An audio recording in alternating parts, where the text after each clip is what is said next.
శుకుడు పరీక్షితికి భూగోళం గురించి, జ్యోతిర్మండలం గురించి, వివిధ నరకాల గురించి ఎంతో వివరంగా చెప్పాడు. నరకాలలో దీర్ఘకాలం పాపులు అనుభవించే శిక్షలు విన్న పరీక్షితికి వారి మీద జాలి కలిగింది. అతడు ఇలా అడిగాడు: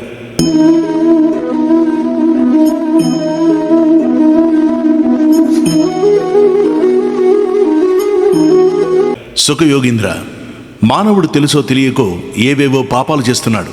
వాటికి ఫలితంగా మరణించాక నరకానికి పోయి ఘోరమైన శిక్షలు అనుభవిస్తున్నాడు. అలా మరణానంతరం నరకాల పాలు కాకుండా జీవించి ఉండగానే ఆ పాపాలను నశింపజేసుకునే ఉపాయాలు ఉంటే చెప్పు అన్నాడు పరీక్షిత్తు.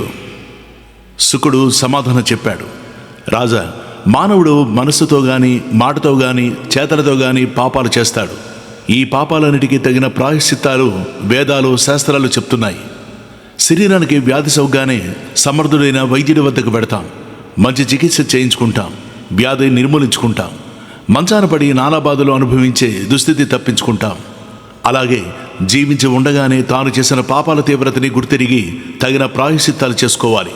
తర్వాత నరకయాతలు అనుభవించకుండా తనని తాను రక్షించుకోవాలి. ఇంకా పరీక్షితికి సందేహం తీరలేదు. అప్పుడు పరీక్షిత్తు ఇలా అడిగాడు: మానవుడికి కొంచెం ముందో వెనకో తాను చేసిన పాపాలు తప్పక తెలుస్తాయి. నువ్వు చెప్పినట్లు వాడికి తగిన ప్రాయశ్చిత్తం చేసుకుంటాడు. అప్పటి వరకు చేసిన పాపాల నుంచి బయటపడతాడు. అదృష్టం బాగుంటే మళ్ళీ తప్పు పనులు చెయ్యడు. కానీ ఆ తర్వాత అతని మనస్సు అతని అధీనంలోనే ఉంటుందని నమ్మకం లేదు. మనస్సు కలిగించే ఆలోచనల పరంపరలో కొట్టుకుపోయి మనస్సుతోనూ మాటలతోనూ మళ్ళీ మళ్ళీ పాపాలు చేస్తూనే ఉంటాడు. ఇది జీవితకాలమంతా జరిగేదే అని మనందరికీ తెలుసు. అటువంటప్పుడు ఈ ప్రాయశ్చిత్తాలు కేవలం గజస్నానం వంటిదే కదా. వీటి వలన ప్రయోజనమేముంటుంది? పాపాల నుంచి పూర్తిగా బయటపడే మార్గం చెప్పు అని అడిగాడు పరీక్షిత్తు. పరీక్షిత్తు అడిగిన ప్రశ్నలో గజస్నానం అన్నాడు. ఆ గజస్నానం ఏమిటో ఇప్పుడు తెలుసుకుందాం.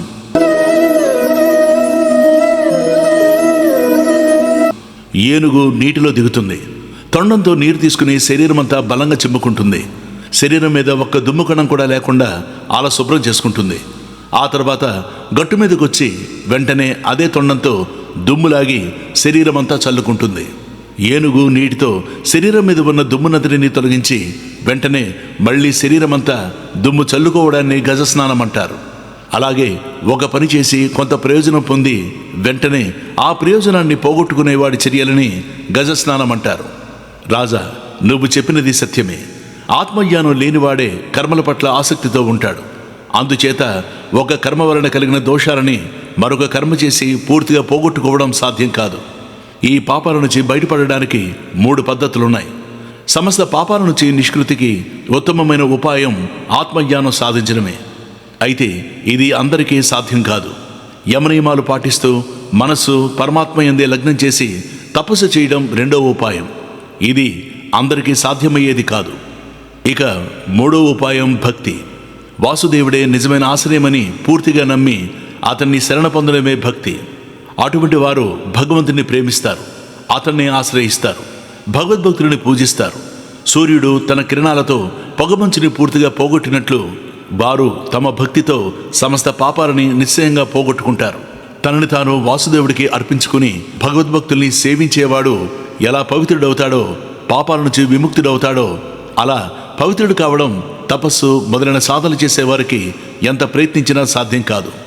అందుచేత ఈ లోకంలో పాపాలు పోగొట్టుకుని నరకయాతలను తప్పించుకుని శ్రీహరి పాదారు విందాలు అనే క్షేమమైన ఆశ్రయాన్ని చేరడానికి భగవన్నామస్మరణ, భక్తిని మించిన ఉపాయమేదీ లేదు. ఈ నామస్మరణ యందు మనసు లగ్నం చేయడం ఒక్కటే అంతవరకు చేసిన తప్పులన్నిటికీ ప్రాయశ్చిత్తం. అంతేకాదు, ఆ తర్వాత తప్పులు చేసే పరిస్థితి రాదు. యమకింకరులు అటువంటి వారి సమీపానికి కూడా రారు. నీకొక ఉదాహరణ చెప్తాను. ఒక బిందెలో మద్యం నింపారు. దానికి సరిగ్గా సరిపోయే మూత పెట్టారు. ఆ మూతని బిందెకి బాగా అతికించారు. బయట నుంచి ఏది లోపలికి రాదు, లోపల మద్యం బయటికి పోదు. మద్యంతో నింపిన ఆ బిందెని మోసుకు వెళ్ళి శ్రద్ధగా గంగాది పుణ్యనదులు అన్నిటిలోనూ మంత్రాలు చదువుతూ ముంచారు. దానివలన బిందెకి బయట అంటి ఉన్న మకిలి కొంతవరకు పోవచ్చు, కానీ లోపల మద్యం అలాగే ఉంటుంది. దానికి పవిత్రత రాదు. అలాగే శ్రీమన్నారాయణుడిపై పరిపూర్ణమైన భక్తి లేనివాడు ఎన్ని ప్రాయశ్చిత్తాలు చేసినా అవి అతని పాపాలు పోగొడతాయి తప్ప అతన్ని పవిత్రుని చేయలేవు. అందుచేత సమస్త పాపాల నుంచి విముక్తుడై పునీతుడవడానికి ఉన్న ఉపాయాలలో భగవద్భక్తిని, భగవన్నామ స్మరణాన్ని మించిందే లేదని మరొకసారి చెప్తున్నాను. ఈ మాటలు నిరూపించే ఇతిహాసం ఒకటి పెద్దలు చెప్తారు. అది విను. ఇతిహాసం అంటే పూర్వం వాస్తవంగా జరిగిన వృత్తాంతం.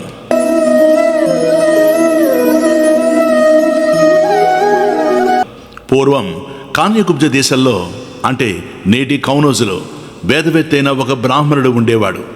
అతనికి అజామినుడు, ఇతనే మనం ఆజామినుడు అంటున్నాం, అనే కుమారుడు ఉన్నాడు. ఆ కుమారుడు ఇక్కడే ఆ బ్రాహ్మణుడికి సంతానం. ఆ బ్రాహ్మణుడికి బంధువులు గాని స్నేహితులు గాని ఎవరూ లేరు. అతనికి లోకల్లో తాను, తన భార్య, తన కుమారుడు ఆజామినుడు తప్ప తన వైపు నుంచి గాని భార్య వైపు నుంచి గాని ఎవరూ లేరు. అజామినుడు సాధు స్వభావుడు, చాలా తెలివైనవాడు. తండ్రి వద్ద వేద విద్యలు పూర్తిగా నేర్చుకున్నాడు. అయినా వినయశీలి, మితభాషి, సత్యం తప్ప మాట్లాడనని నియమం పెట్టుకున్న పవిత్రుడు. తల్లిదండ్రులకు, గురువులకు, అగ్నులకు, అతిథులకు, వృద్ధులకు లేసమాత్రం కూడా అహంకారం లేకుండా సేవ చేసేవాడు. మనోవ కర్మలచే ఎన్నడూ ఏ తప్పు చేయని ఉత్తముడు. అతనికి యుక్త వయసు రాగానే మంచి వంశానికి చెందిన రూపవతి, గుణవతి, అనుకూలవతి, మృదుభాషిణి అయిన కన్యతో వివాహం చేశారు. ఆ దంపతులు గృహస్థాశ్రమ ధర్మాలు పాటిస్తూ సుఖంగా ఉన్నారు. ఒకరోజు అజామిలుణ్ణి అడవికి వెళ్ళి పువ్వులు, పళ్ళు, సమిధలు, దర్భలు తెమ్మని తండ్రి పంపాడు. అజామిలుడు తండ్రి చెప్పినవన్నీ సేకరించి మూటలు కట్టుకుని తిరిగి వస్తున్నాడు. అంతలో అతడికి కిలకిలా నవ్వులు, ఆనందంతో కేరింతలు, పాటలు వినిపించాయి. అడవిలో ఈ సందనేమిటా అని కుతూహలంతో 2 అడుగులు అటువైపు వేసి చూసి నిశ్చేష్టుడైపోయాడు. అక్కడ ఒక వేశ్య బెల్లంతో కాచిన సారాయి బాగా తాగి ఒళ్ళు తెలియని స్థితిలో ఉంది. ఒంటి మీద వస్త్రం జారిపోతున్నా తెలియని స్థితిలో నాట్యం చేస్తూ ఒక విటుణ్ణి అలరిస్తోంది. అతడు బాగా మద్యం సేవించి ఉన్నాడు. వారిద్దరూ కామోద్వేగంతో క్రీడించడం ఆ బ్రాహ్మణ యువకుడు చూశాడు. పట్టపగలు వారి విశృంఖల ప్రవర్తనని తెల్లబోయి చూస్తున్న అజామినుడికి మనస్సు చెదిరింది. ఆ వేష ప్రవర్తన అతడిలో ఏవేవో కోరికలు కలిగించింది. అటువంటి అవకాశం కోసమే కాచుకుని ఉండే మన్మధుడు వెంటనే ఆ యువకుడి మీద దాడి చేశాడు. తాను చేసిన శాస్త్రాభ్యాసం వలన కలిగిన విజ్ఞాన బలంతోనూ తన యుక్తాయుక్త వివేకంతోనూ అతడు మనసుని నిలువరించుకునేందుకు యావత్ శక్తి ప్రయత్నం చేశాడు. కానీ మన్మధుడు ఆక్రమించి కుదిపేస్తుంటే ఆ తీవ్రతలో అతని మనస్సు జ్ఞానానికి గాని వివేకానికి గాని లొంగలేదు. మన్మధుడి ప్రభావంతో అంతటి సద్బ్రాహ్మణుడు పిశాచం పట్టిన వాళ్ళ అయిపోయాడు. తానే ఆధారంగా జీవిస్తున్న తల్లిదండ్రులు గాని భార్య గాని అతనికి గుర్తు రాలేదు. తాను ఏమనపాటు లేకుండా నిత్యం నిర్వర్తించబడిన కర్తవ్యాలు, తన ధర్మాలు మనసు నుంచి తొలగిపోయాయి. అతడిలో అంతవరకు ఉన్న ఉత్తమ గుణాలు, లక్షణాలు ఒక్కసారి మరుగైపోయాయి. అతడి మనస్సంతా ఆ వేసన గురించి ఆలోచనలతోనూ ఎలాగైనా ఆమెను పొందాలనే ఆతృతతోనూ నిండిపోయింది. తండ్రి తమ్మని చెప్పిన వస్తువుల మూటను తల మీద నుంచి, భుజాల మీద నుంచి ఎక్కడో జారిపోయాయి. ఆ విటుడు వెళ్ళిపోయాక ఆమెను సమీపించాడు. తనతో జీవించమని ప్రార్థించాడు. ఆమెను వివాహం చేసుకుంటానని మాటిచ్చాడు. ఆమె తనకొక కుటుంబం ఉందంది. ఆ కుటుంబాన్ని కూడా తాను పోషిస్తానన్నాడు. ఆమె అంగీకరించింది. వారిద్దరూ వివాహం చేసుకున్నారు. ఆ వేశ్యని, ఆమె కుటుంబాన్ని పోషించడానికి ధనం కావలసి వచ్చింది.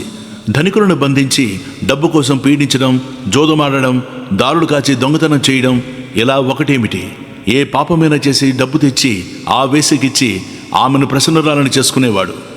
ఆ వేశ్య యందు అతడికి 10 మంది కుమారులు కలిగారు.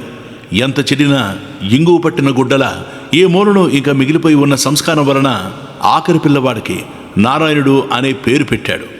అందరికంటే చిన్నవాడు గనక అజామినుడికి ఆ పిల్లవాడంటే ప్రాణం. తాను అన్నం తింటుంటే నారాయణుడిని పక్కన పెట్టుకుని, నారాయణ ఇది తిను, నారాయణ అది తిను అని తినిపించేవాడు. తాను నీరు తాగినా, పాలు తాగినా నారాయణ రా నీరు తాగు, నారాయణ రా పాలు తాగు అంటూ ఆ పిల్లవాడికి ప్రేమగా తాగించేవాడు. కాలం గడుస్తోంది. అజామినుడికి 88 సంవత్సరాల వయసు వచ్చింది. వెంటనే మరణించే సమయం సమీపించింది. తాను మరణిస్తే నారాయణుడిని అంత గారంగా ఎవరు చూసుకుంటారు అనే చింత పట్టుకుంది. ఒకరోజు పడుకుని అలా ఆలోచిస్తుంటే అతన్ని తీసుకుపోవడానికి 3 యమకంకరులు వచ్చారు. వారు భయంకరమైన రూపాలతోనూ చేతులలో పాసాలతోనూ ఉన్నారు. వారు అజామినుడికి ఒక్కడికే కనిపించారు. చుట్టూ ఉన్న ఇతరుడికి కనిపించలేదు. వారు వచ్చి రావడంతోనే అతని సూక్ష్మ రూపాన్ని పాసాలతో కట్టి లాగడం ప్రారంభించారు. తాను మరణిస్తున్నానని అతడికి అర్థమైంది. అయినా తన మరణం కంటే తన కొడుకు నారాయణ గురించి ఆలోచిస్తున్నాడు. ప్రాణం పోయే ముందు నారాయణ అని దూరంగా ఎక్కడో ఆడుకుంటున్న కుమారుని బిగ్గరగా పిలిచాడు. ఆ పిలుపు వైకుంఠానికి వినబడింది. జీవితంలో ఆఖరి మాటగా శ్రీమన్నారాయణుడి నామం స్మరించినందుకు విష్ణుదూతలు వెంటనే అక్కడ ప్రత్యక్షమయ్యారు. వారు అందమైన వస్త్రాలతోనూ అలంకారాలతోనూ వెలిగిపోతున్నారు. వారు కూడా అజామిరుడు ఒక్కడికే కనబడ్డారు. వారిని చూడగానే అంత బాధలోనూ అతడి మనస్సుకి ఆహ్లాదం కలిగింది. ఆ జీవుని తీసుకుపోవద్దని విష్ణుదూతలు యమదూతల్ని వారించారు. యమకింకరులు ఆశ్చర్యపోయారు. అంతవరకు వారికి కర్తవ్య నిర్వహణలో ఎవరూ అలా ఆటంకం కలిగించలేదు. వారికి విష్ణుదూతలకి మధ్య వాదన జరిగింది. అది అజామిరుడు విన్నాడు. యమదూతలు అన్నారు, మేము యమధర్మరాజు ఆజ్ఞ ప్రకారం ఇతన్ని తీసుకుపోతున్నాం. మీరు చూస్తే మంచివారులా ఉన్నారు, పుణ్యాత్ముల్లా ఉన్నారు. మీరెవరు? ఎక్కడి నుంచి వచ్చారు? మమ్మల్ని ఎందుకు ఆపుతున్నారు? అప్పుడు విష్ణుదూతలు ఇలా అన్నారు, యముడు ధర్మరాజు, ఆయన అనుచరుడైన మీరు ఇతన్ని తీసుకుపోవడం ధర్మం కాదు. మీరే గనక యమధర్మరాజు దూతలైతే ఇతన్ని తీసుకుపోవడంలో మీరు పాటిస్తున్న ధర్మమేమిటో చెప్పండి. అసలు ధర్మమేమిటి? ఎవరిని శిక్షించాలో, ఎలా శిక్షించాలో, ఎవరిని శిక్షించనేకూడదో మీరెలా నిర్ణయిస్తారో చెప్పండి అన్నారు. అప్పుడు యమదూతలు, వేదంలో చేయమని చెప్పినది ధర్మం, వేదం చేయవద్దని నిషేధించినది అధర్మం. తాము చేసే పనులు ఎవరు చూడడం లేదనుకుని మానవులు పాపాలు చేస్తారు. కానీ వారికి తెలియంది ఏమిటంటే జీవులు చేసే ప్రతి పనిని వారికి తెలియకుండా గమనించే సాక్షులుంటారు. అగ్ని, వాయువు, ఆకాశం, ఇంద్రియాలు, సూర్యుడు, చంద్రుడు, రాత్రి, పగలు, సంధ్యాకాలాలు, 10 దిక్కులు, నీరు, పృథివీ, కాలం, ధర్మం అనేవి జీవులు చేసే పుణ్య పాపకర్మలకి సాక్ష్యాలు. ఎవరు ఎక్కడ ఎంత చాటుగా ఏ అధర్మం చేసినా అది దాగదు. దానిని ఈ సాక్షులు చూస్తారు. వారు చూసిన దాని ప్రకారమే జీవితానంతరం జీవులు సుఖాలు గాని శిక్షలు గాని అనుభవిస్తారు. పుట్టిన ప్రతి జీవి ఏమీ చేయకుండా ఒక్క క్షణం కూడా ఉండలేదు. తాను ఏమీ చేయడం లేదనుకున్నప్పుడు కూడా ఊపిరి తీసుకుంటూనే ఉంటారు.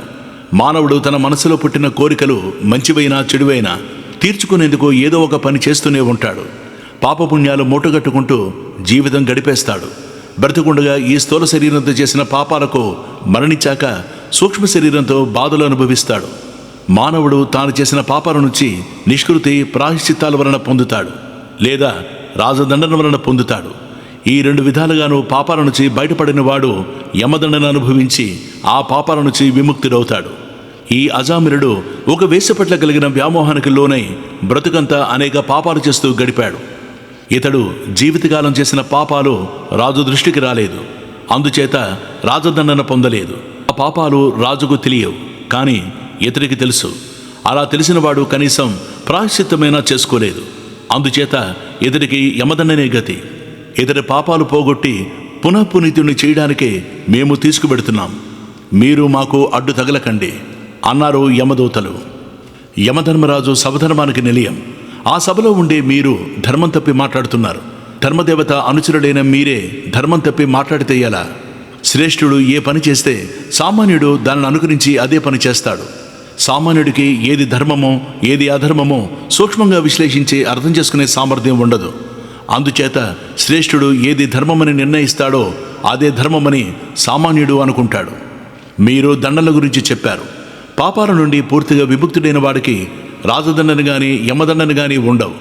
ఈ అజామిరుడు మరణించే సమయంలో నారాయణ అన్నాడు. దానితో ఇతడు ఈ జన్మలోనే కాదు, ఇంతకుముందు 1,000,000 జన్మల్లో చేసిన పాపాలు కూడా నశించిపోయాయి. ఇతడు పునీతుడైపోయాడు. ఇక ఇతన్ని ఎవరూ శిక్షించనక్కర్లేదు. ఇతన్ని మీరు పనిగట్టి మరోసారి పునీతుని చేయవలసిన అవసరం కూడా లేదు. మీరు ప్రాయశ్చిత్తాల గురించి చెప్పారు. వేదాలు గాని శాస్త్రాలు గాని చెప్పిన ఏ ప్రాయశ్చిత్తమైనా అంతవరకు చేసిన పాపకర్మల ఫలితం అనుభవించకుండా రక్షించడం మాత్రమే చేస్తుంది. ఆ పాపకర్మలు చేయడానికి కారణమైన మనస్సుని మార్చలేదు.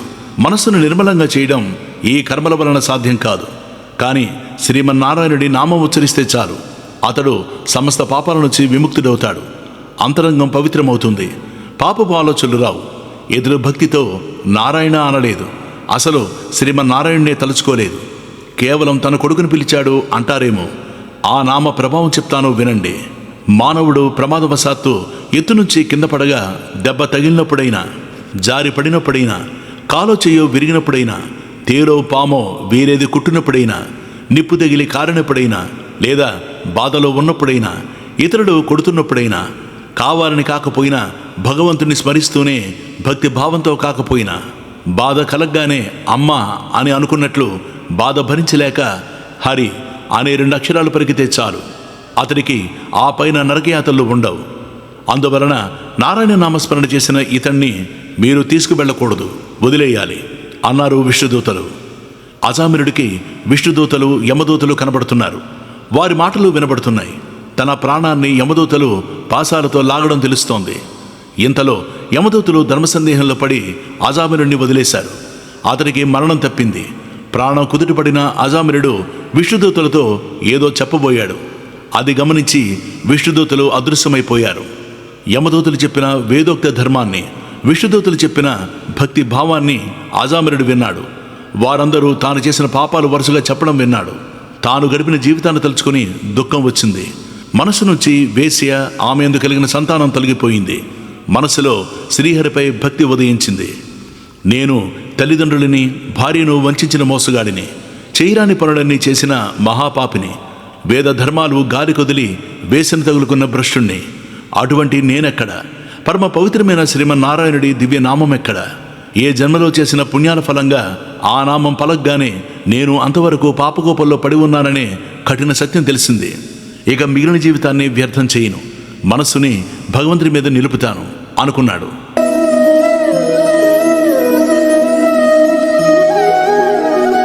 పరీక్షణ్ మహారాజా, సత్పురుషులైన విష్ణుదూతలతో కొద్ది నిమిషాల సంఘం అతడిలో అంత మార్పు తెచ్చింది. అతడు మెల్లగా ఓపిక తెచ్చుకుని గంగాద్వారం, హరిద్వార్ చేరాడు. ఆ దైవ సన్నిధిలో మనసుని శ్రీహరి మీద లగ్నం చేసి శరీర స్పృహ లేకుండా ఉన్నాడు. కొంతకాలానికి అతడికి ఇది వరకు కనిపించిన విష్ణుదూతలు మళ్ళీ కనబడ్డారు. అతడు శిరస్సు వంచి వారికి నమస్కరించాడు. గంగా తీరంలో శరీరం వదిలి విష్ణుదూతలతో కలిసి వైకుంఠానికి చేరాడు. శ్రీహరి సేవకుల్లో ఒకడయ్యాడు. మహాపాపైన అజామిరుడు నారాయణ అని తన కొడుకుని పిలిచిన శ్రీహరిని స్మరించిన ఫలితం దక్కి వైకుంఠవాసం పొందాడే. ఇక ప్రేమతో పరవశించి శ్రీహరినామాన్ని జపించే పుణ్యాత్ములు పొందే ఉత్తమ గతుల గురించి వేరే చెప్పాలా? భక్తి ప్రభావాన్ని విని పులకించిన పరీక్షిత మనసులో చిన్న సందేహం మిగిలిపోయింది. సుఖమహర్షి, ఇంతవరకు యముడు విధించిన శిక్షలు తిరుగులేకుండా అమలు జరిగాయి కదా. అజామినుడి విషయంలో తన భటులను ఎవరో వచ్చి అడ్డగించారని తెలిసాక యముడు ఏం చేశాడు, ఏమన్నాడు? ఈ సందేహం నాకే కాదు, ఈ కథ విన్నవారందరికీ వస్తుంది. దీనిని తీర్చగలిగేవాడివి నువ్వే అన్నాడు. దానికి శుకుడు సమాధానం చెప్పాడు. రాజా, విష్ణుదూతలు తమని అడ్డుకోవడంతో యమదూతలు వెంటనే తమ ప్రభువు యమధర్మరాజు ఉండే సంయమని అనే నగరానికి వెళ్ళారు. యముడికి ఇలా నివేదించారు.